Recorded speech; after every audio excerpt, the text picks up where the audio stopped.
de la poetisa, ¿verdad? Y que permiten hacer poemas, hacer literatura, ¿ya?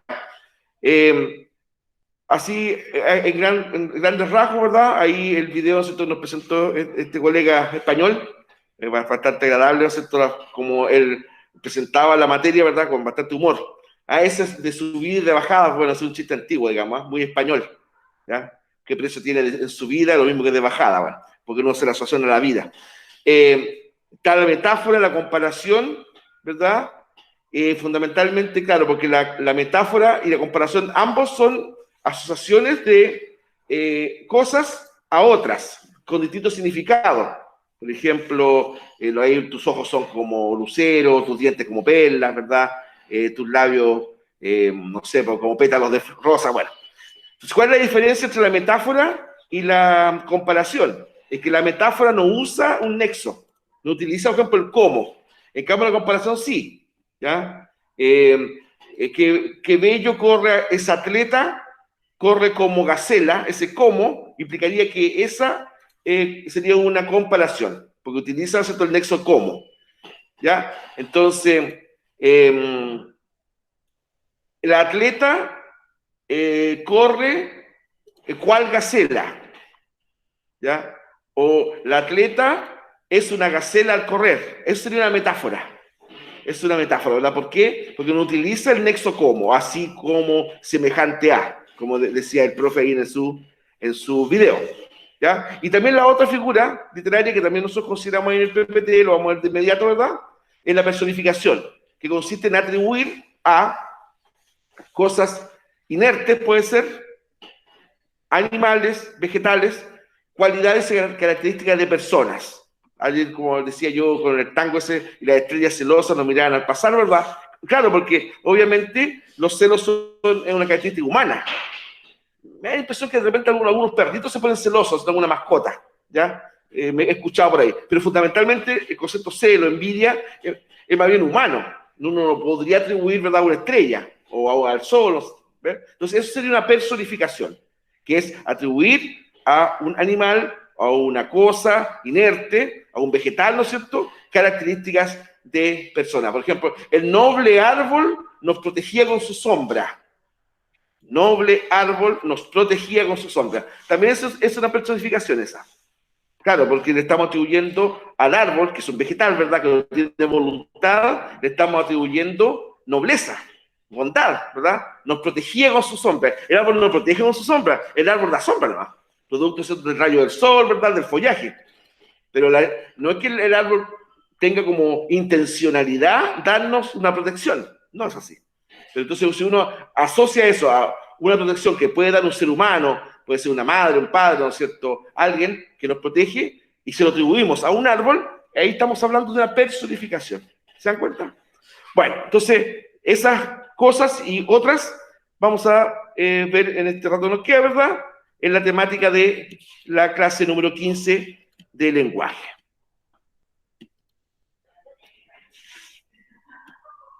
Que es el texto literario. Entonces se llama lenguaje o texto literario, ¿verdad?, o lenguaje poético, al modo de empleo de la lengua común y cotidiana que se hace en las obras de la literatura, la poesía, la narrativa, la dramaturgia, así como en otras formas del discurso, como la oratoria. O sea, dentro de los textos literarios también podemos considerar a la oratoria. La oratoria, de acuerdo a su origen griego, ¿verdad?, significa fundamentalmente el arte del buen hablar, del buen discursiar. Esa es la oratoria. Yo les comentaba que en la antigua Atenas, famoso fue el orador Demóstenes, ¿verdad?, que fue orador, político, etcétera, y que se enfrentó a muchos poderosos personajes de Atenas. Eso finalmente le costó la vida, ¿verdad?, pero que con la fuerza de su palabra, la fuerza de su discurso, denunciaba situaciones injustas, tal vez, dentro de la política ateniense. En Roma también hizo historia el orador y escritor Cicerón, ¿verdad? Por ejemplo, Cicerón hizo su obra Las Catilinarias, que eran discursos, ¿verdad?, políticos contra el senador Catilina, que estaba tramando para ser dictador. ¿Ya? Cicerón lo descubre y ahí escribe sus famosas Catilinarias, que eran discursos contra Catilina. Bueno, Catilina, con I, Bueno, también Demóstenes lo estaba olvidando, ¿verdad? Él, ¿no es cierto?, hizo discursos muy violentos contra Filipo de Macedonia, ¿no es verdad? Filipo de Macedonia, este rey, ¿no es cierto?, del norte de Grecia, que ataca a Grecia, la domina, ¿verdad?, e intenta aliarse con Atenas. Y Filipo, no Filipo, perdón, Demóstenes trata de convencer a sus compatriotas, ¿verdad?, de no aceptar la alianza con Filipo. Y ahí vienen las llamadas filípicas, que eran discursos muy encendidos contra Filipo de Macedonia. Tanto así que la palabra filípica, después con el tiempo, no se usa demasiado en todo caso, pero con el tiempo pasó a ser sinónimo de discurso político. ¿Ya? Si en algún diario, en alguna noticia, ustedes escuchan que tal personaje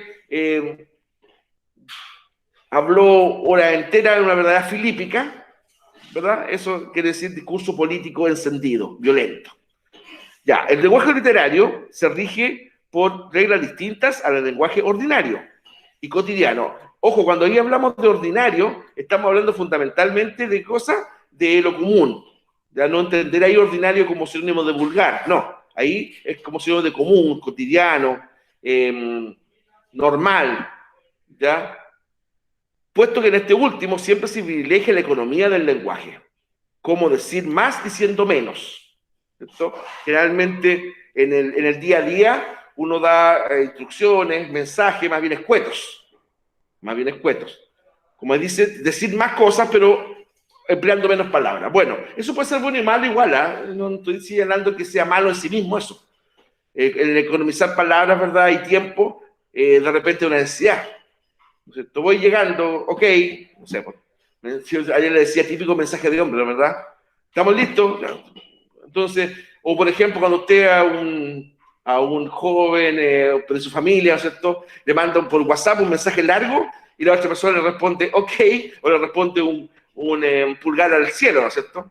Y usted le mandó un mensaje más o menos largo y el otro responde ok, como que frustra un poquito, ¿no es verdad? Bueno, claro, porque el lenguaje cotidiano apunta hacia eso, ¿ya? Decir cosas puntuales, precisas, para fundamentalmente informar, ¿ya? El lenguaje literario no. Todo lo contrario. El lenguaje literario, ¿verdad?, busca distintas maneras de decir las cosas, fundamentalmente haciendo énfasis en lo estético. Crear belleza a través del lenguaje. Esa es más o menos la intencionalidad. ¿Ya? El lenguaje literario persigue, entre otras cosas, un estándar de belleza artística. Por eso es que, después de distintas discusiones de entendido, ¿verdad?, se llegó a la conclusión que la literatura es un arte, sin duda. Originalmente se le consideraba una disciplina intelectual, que de alguna forma lo sigue siendo, ¿ah? Porque no es tan simple, por ejemplo, redactar un texto de manera clara, una redacción, ¿no es verdad?, elegante, y a mayor ahondamiento agregarle un sello artístico. Entonces, también no ha dejado de ser una disciplina intelectual. Lo que pasa es que hoy día, como el objetivo de muchas obras literarias es generar belleza a través del lenguaje, hoy día se le considera fundamentalmente una disciplina o un arte. Por lo tanto, el escritor, la escritora, el poeta, la poetisa, el dramaturgo, la dramaturga, ¿verdad?, son además artistas en el sentido amplio de la palabra. Uno tiende a asociar arte al dibujo, a la escultura. Ya, esos son artes visuales. Antiguamente le decíamos artes plásticas, ¿no es verdad? De hecho, así se llamaba en el colegio, como ramo, artes plásticas. Había una carrera universitaria, había un colega de... Después eso se fue terminando el concepto plástica que podría llevar equívoco, ¿verdad? Y hoy día simplemente, o se llama artes visuales, ¿verdad? Ustedes podrían corroborarlo con sus hijos, nietos, etc. O arte nomás. Profesor de arte. ¿Ya?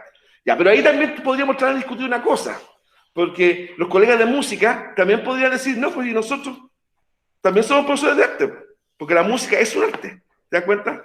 Entonces también podríamos seguir discutiendo si está bien dicho eso, ¿ya? Pero al nivel por lo menos educacional, cuando hablamos de arte o artes visuales, justamente es lo que decíamos, el dibujo, todo eso. Trabajos manuales también sería una forma. Las famosas técnicas especiales también antiguas, ¿ya? Y música, que es un arte, pero se le diferencia aparte. Bueno, esto último se puede conseguir mediante diversas técnicas y modificaciones, como pueden ser la rima y la musicalidad, la metáfora, la repetición o incluso formas de la sintaxis que no son usuales en la lengua cotidiana. En este sentido, el lenguaje literario es mucho más libre y creativo en algunas cosas, pero más controlado y tradicional en otras. ¿Ya? Tradicional en otras. Entonces, claro, o sea, por una parte, el lenguaje literario a ver, ¿cómo es la palabra? Se exime de ciertas reglas, las obvia, ¿verdad? Porque el objetivo del lenguaje literario no es darle una cátedra sobre morfosintaxis, sinalefa, palabras propias más bien del lenguaje como ciencia, ¿verdad? La gramática. No, el lenguaje literario tiende a crear, ¿verdad? Cosas distintas, diferentes del estándar. Por eso que en alguna oportunidad se permite saltarse ciertas reglas gramaticales. No ortográfica, ojo. Escribir un poema plagado de falta de ortografía, por ejemplo, no es creatividad, eso es desconocimiento. Simplemente, ¿verdad? Y con las herramientas que tenemos hoy día, la verdad que sería bastante impresentable escribir un texto literario con falta de ortografía, ¿ya? Bueno, pero en términos gramaticales, los textos literarios de repente pueden manejar un poco algunas instancias, ¿verdad? Por así decirlo, de reglas gramaticales. En un momento dado, ¿verdad? Pueden no ocuparlas. Por eso ahí dice, el lenguaje es más creativo y libre que el lenguaje no literario. El lenguaje literario es más creativo y libre que el lenguaje no literario. Pero al mismo tiempo, ¿verdad? Puede ser más controlado y tradicional en otras cosas. De hecho, por ejemplo, que constantemente habla con dichos, con metáforas, ¿verdad? Evidentemente, si le escuchan hablar, por ejemplo, esa persona tiene o es tomada como oculta, ¿no es cierto? De hecho, la metáfora, el uso correcto de la metáfora es símbolo ¿verdad? De cultura en el sentido antiguo de la palabra, ¿cierto? Esta persona es culta, esta persona es estudiada, es leída, decíamos, antiguamente. ¿Ya? Cuando se usa en el hablar diario la metáfora. Bueno, en la característica del lenguaje literario es una formulación particular del lenguaje común y corriente, teniendo en cuenta aspectos de valor artístico, filosófico, estético, etc. En lugar, de simplemente los comunicativos. Es decir, acá no se trata solamente de contarnos cosas, sino que se nos van a contar cosas de manera bella.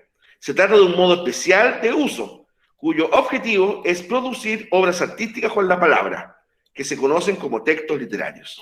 ¿Ya? Un poema, una novela e incluso un discurso pronunciado ante una tribuna o una oración son ejemplos de uso del lenguaje, con fines distintos a que persigue una nota pegada en el refrigerador o una llamada telefónica a la compañía de cable. ¿Ya? Ahí pusimos ejemplos nomás, ¿no? Pero, por ejemplo, ya, no sé, pues de repente usted llega a su casa y le dejaron una notita ahí. Claro que ahora con el uso del WhatsApp sería como innecesario, pero incluso yo he visto un aviso por ahí, ¿verdad? Me parece que es Sopraval, en donde el hijo le deja como preparada la cena al padre, ¿verdad? Ánimo viejo, te quiero mucho, el papá se emociona, bueno, al ver eso en el refrigerador, bueno, eso claro, ¿viste?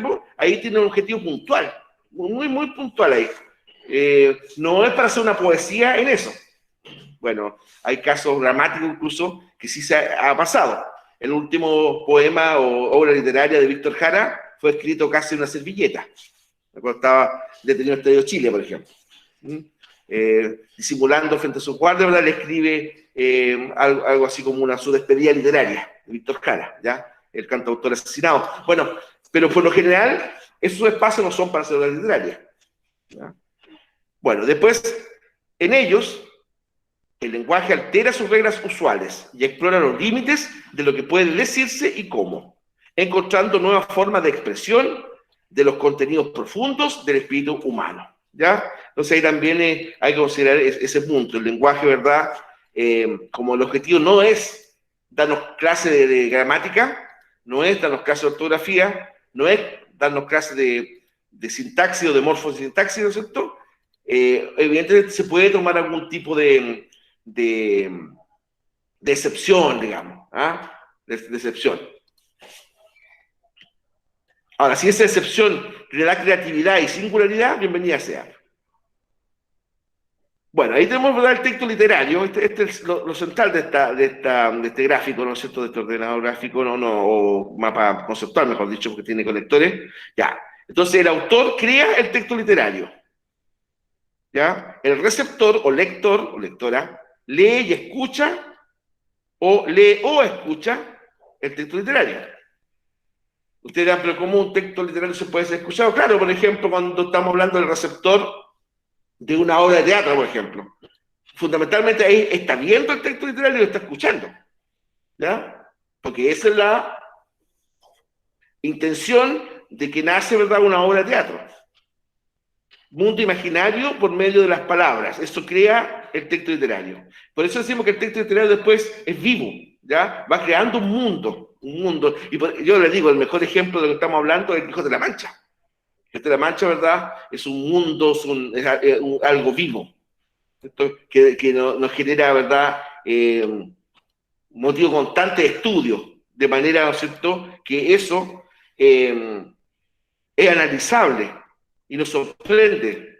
Y no solamente el Quijote de la Mancha, yo siempre nombro eso porque es un texto conocido. Por ejemplo, Niebla de Miguel de Unamuno también es bastante analizable.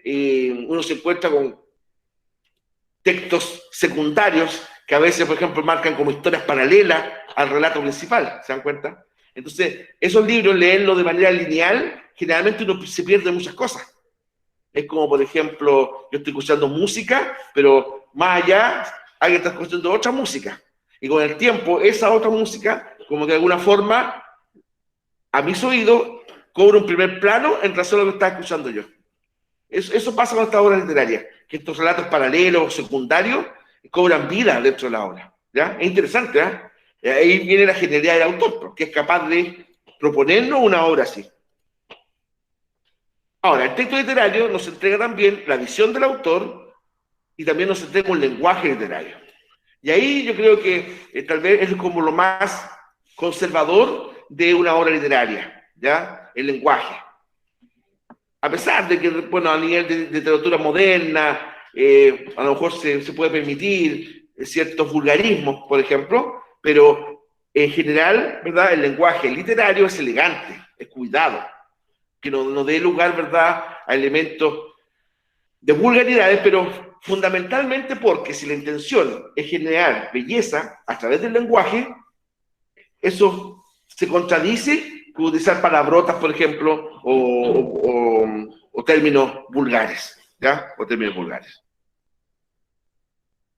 Ya, y ahí, ¿verdad?, ya empezó la pregunta de reforzamiento. Bueno, ya había empezado, me parece acá. Ya, disculpen. Ya, no importa. Entonces, por ejemplo, que sería la 1, explica dos características del lenguaje literario. Dos características. Entonces acá, tenemos que regresar aquí, ¿no es cierto? Ya, y aquí tenemos 3. Entonces yo, a sus compañeros de la mañana, le hice el siguiente como resumen, bastante simple en todo caso. Por ejemplo, la característica 1 sería fundamental, ¿eh?, para que si ustedes la van a chequear en el cuaderno, sería de ahí hasta ahí. Porque esa segunda parte como que complementa. Ya. La característica 2, ¿cierto? Ya, sería, ¿no es cierto?, de acá, de un poema. Ya, hasta ahí. Ahí. Eso es una segunda característica. ¿Por qué? Porque nos da ejemplo, ¿verdad? Y de alguna manera nos grafica de qué estamos hablando cuando decimos lenguaje literario. Y 3, ya, y aquí tenemos otra característica.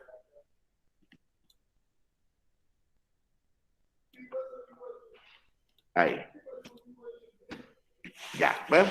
Entonces, ¿por qué le hago este aporte? Para que no copien la totalidad de la definición, ¿no es cierto?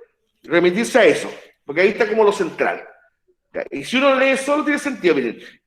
Primera característica, es una formulación particular del lenguaje común y corriente, teniendo en cuenta aspectos de valor artístico, filosófico y estético, en lugar de simplemente los comunicativos. ¿Ya? Segunda característica, un poema, una novela, incluso un discurso pronunciado ante una tribuna o una oración, son ejemplos del uso del lenguaje literario. 3, el lenguaje literario altera sus reglas usuales y explora los límites de lo que puede decirse y cómo. ¿Ya? Entonces ahí le dejamos 3 características. La pregunta te pide 2, pero le dimos 3. Ya, defina e invente un ejemplo de metáfora. Entonces, la metáfora, que es un poco juguetona, ¿verdad?, se presenta acá. Ahí tenemos una definición, ¿no es cierto? Yo diría que la definición, en este caso, va desde ahí hasta acá. Ya, ¿qué es una metáfora? Es una figura literaria en la que se establece una relación de semejanza entre un elemento real y uno figurado. Se resalta una característica, pero de forma más bella, o sea, se reemplaza el término literal por uno figurado. Entonces, si en el fondo la metáfora es una comparación también, ¿verdad? Tus cabellos son de oro reluciente. Si hubiésemos puesto, por ejemplo, tus cabellos son como el oro reluciente, ahí estamos hablando de una comparación. Pero como se vio en el video, ¿verdad?, para que haya una comparación literaria, fundamentalmente se tiene que hacer un nexo, ¿ya? Un nexo, un hilador, ¿ya? Es decir, que une ideas. Entonces, ¿cómo? Es como el más clásico. A semejanza de, igual que. Si ustedes, por ejemplo, encuentran eso en medio de la figura literaria, estamos en presencia de una comparación. Si no la tiene, es una metáfora. ¿Ya? Es una metáfora. Entonces, su rostro evidenciaba temor, ¿ya? Se puso pálido como el papel, ¿ya? Ese pálido como el papel es una comparación. Se puso pálido como el papel es una comparación, ¿ya? Su rostro parecía un papel blanco,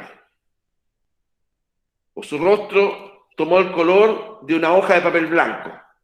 Ya, ese punto sería una metáfora, ¿ya? Porque no está diciendo, si bien hay una comparación sin duda, pero no está utilizando el conector como, ¿ya? A semejanza de una hoja de papel blanco. ¿Se dan cuenta? O sea, es bastante simple la diferencia entre una metáfora y una comparación. La metáfora compara, pero no usa conectores. En cambio, la comparación sí. ¿Ya? Ahora, la personificación, que también salió ahí en la explicación del video, ¿ya? La personificación es una figura literaria en la que se atribuyen características humanas a seres o elementos que no los tienen. Por ejemplo, la luna nos miraba y nos sonreía, ¿ya? Ya, bueno, ya he hablado muchas veces de la estrella celosa, ¿cierto? El árbol noble que nos da protección con sombra. En fondo es atribuir, ¿ya?, a un ser que no posee cualidades humanas, que puede ser un loastro, ¿no es cierto?, puede ser un árbol, puede ser un río, etc., características humanas, ¿ya? El río gorgoritea llevando pesadas lágrimas, decía un poema por ahí. El río gorgoritea llevando pesadas lágrimas. Claro, pero que el río lleva agua. Bueno, cuando había agua ya había río, ¿ya? No lágrimas. O, por ejemplo, eso de Maná, que hablábamos, ¿verdad?, te lloré todo un río, ¿ya? Bueno, ahí entramos, ¿verdad?, a lo siguiente, podría ser una hipérbole, ¿eh? Una hipérbole. Veamos, hipérbole. ¿Qué es lo que es la hipérbole? Consiste en aumentar o disminuir exageradamente las cualidades de un fenómeno o situación. Por ejemplo, por doler me duele hasta el aliento, ya no me quedan lágrimas por derramar, ¿verdad? Te amo tanto que se me canse el alma. Te amo tanto, esto de Gustavo Foecker. Te amo tanto que se me canse el alma. Te amo tanto que me duele el corazón. Bueno, eso estamos hablando de hipérboles. Ya, de verdad, hoy día en el lenguaje actual, nosotros muy sucinto, un poco frío, hasta podrían parecer cursilerías, ¿verdad? Te amo tanto que se me canse el alma. Difícilmente uno esto se lo diría en una conversación. A lo mejor sí, pero la verdad es que es difícil. Bueno, eso en términos literarios es un hipérbole. Es llevar una comparación o una expresión a un extremo, un tanto exagerado. Puede ser aumentativamente exagerado o diminutivamente exagerado. ¿Ya? Mi soledad es completa, solo escucho el silencio de mi voz. Mi soledad es completa, solo escucho el silencio de mi voz. No, pues el retumbe de la voz de uno es independiente si uno está acompañado o no acompañado. Tal vez a lo mejor está en soledad, ¿verdad? Puede, ya, y ahí podría ser, ¿no es cierto?, el sentido. Ya, si tú estás en un espacio abierto, solo o sola, y hablas, aunque no grites, se escucha un eco, ¿no? ¿Verdad? De repente, no sé, pues si estoy solo en una sala de clases, si mi voz va a sonar más fuerte, si esta misma sala llena de alumnos. Ya. Entonces, para poner como más la relieve, y que la persona está hablando solo, por ejemplo, solamente se escucha la soledad del eco de mi voz. Eso sería una hipérbole. ¿Ya? Ahora, tampoco, de repente, no pensemos que las diferencias entre las figuras literarias son tan como precisas, porque la literatura no es precisión, ¿ya? La literatura, ¿verdad?, es algo vivido. Por lo tanto, ¿cierto?, puede que una expresión literaria tenga características de hipérbole, tenga características de personificación, de metáfora, ¿ya? Entonces, no es tan así como en matemática, ¿verdad?, que esto es tan rígido. Bueno, ¿a qué se denomina el lenguaje literario? Entonces, lo mismo, nos devolvemos, ¿verdad?, acá. Entonces, por ejemplo, ya ahí lenguaje literario o poético, ¿ven? Entonces, aquí yo diría que hay que extenderlo un poquito, ¿cierto? Hasta ahí iría la definición, lo que está en celeste, ¿cierto? Se llama lenguaje literario o poético, etc.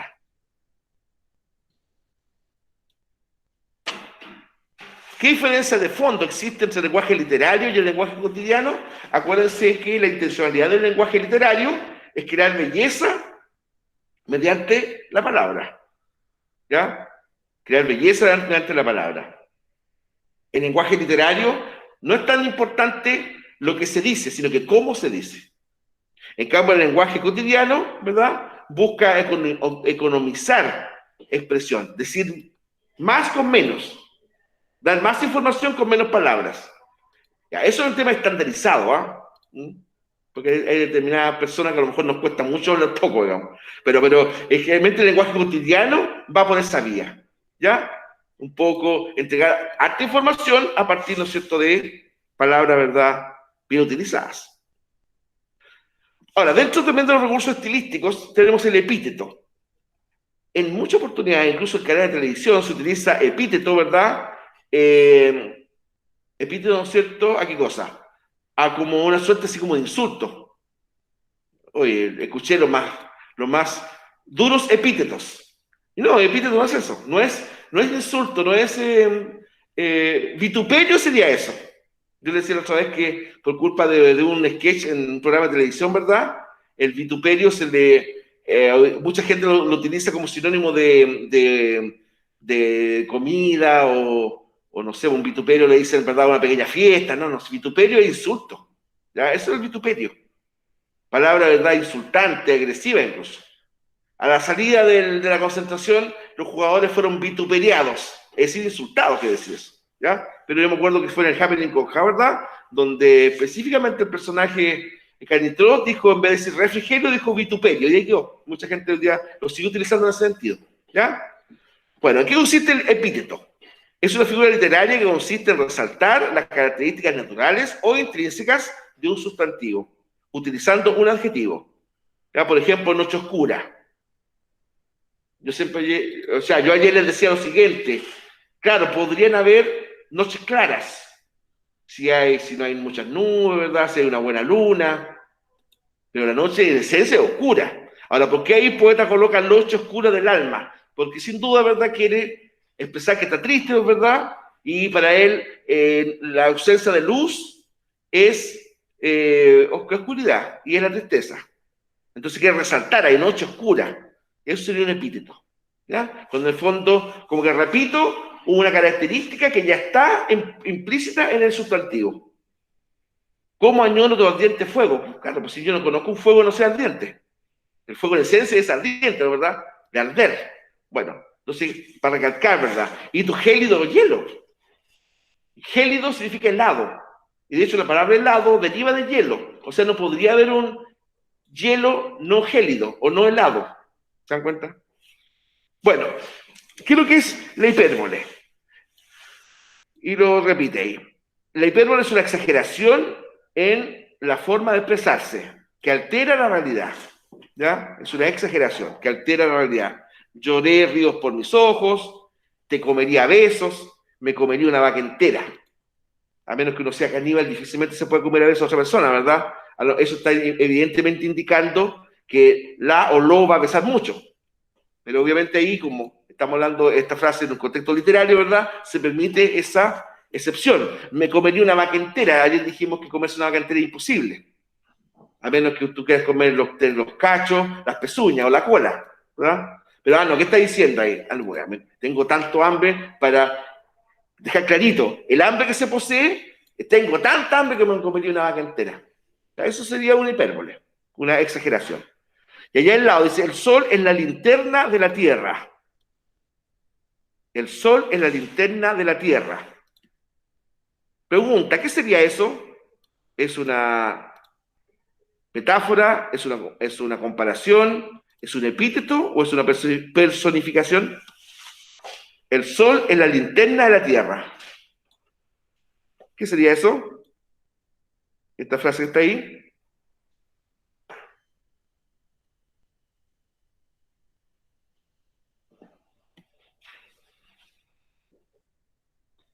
Carlos levanta la mano.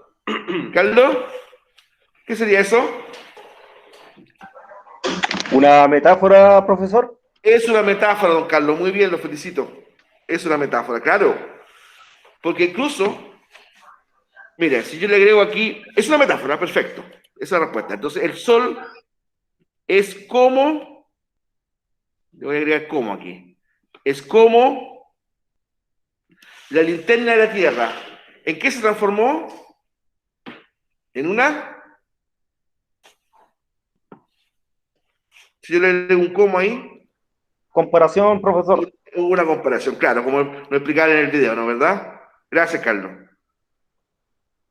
Entonces, ¿por qué motivo? Porque, ¿verdad? La palabra como siempre Claro. hace una comparación. Exactamente.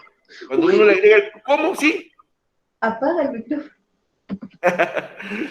Ya. No, está bien, lo que estaba diciendo es correcto. Así que me gusta la intervención.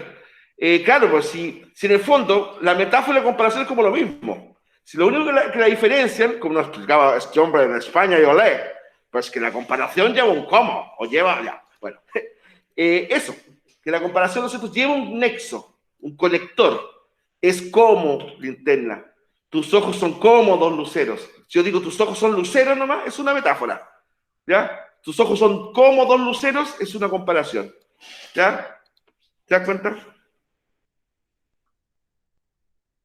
Bueno, ahí esto, repito, ¿verdad? Les puede servir para posible prueba mensual que van a dar algunos.